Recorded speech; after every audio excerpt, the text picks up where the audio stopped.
CO2 loves to dissolve in water, and people don't get that.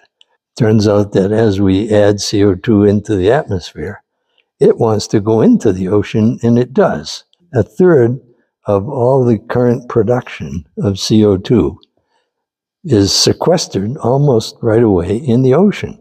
So if it hadn't been for that, the atmosphere would be hugely worse off. So you look at the CO2 in the atmosphere, add it all up in a column, and then take that same column in the ocean and add that all up. It's an unbelievable number.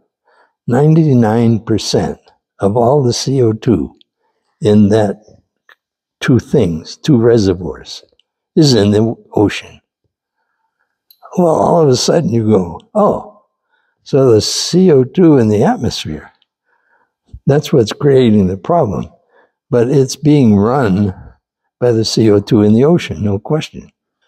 Well, the tricky part is the ocean circulates on a very slow time scale, 500 years.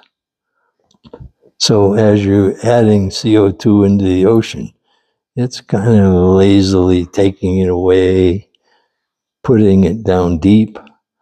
Well, so when we have to realize that we've got to take this CO2 back out of the atmosphere, every time we take it out, the ocean's going to go.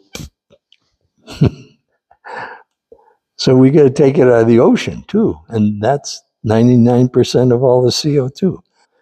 We don't currently have any way to remove CO2 from the deep ocean. I mean, that would be an economic, gigantic problem. And this is something nobody talks about, but it's 100% clear. And we know what we have to do. We have to take this CO2 in the atmosphere all back out. We put it in there. It's creating trouble already. We can't just sit around dialing back emissions and taking 40 years to do it, because every emission we know we're going to have to take it back. Why would we let anything go out? Why aren't we at zero emissions right now? In fact, we should be right now taking it out, and we're not, and we will eventually.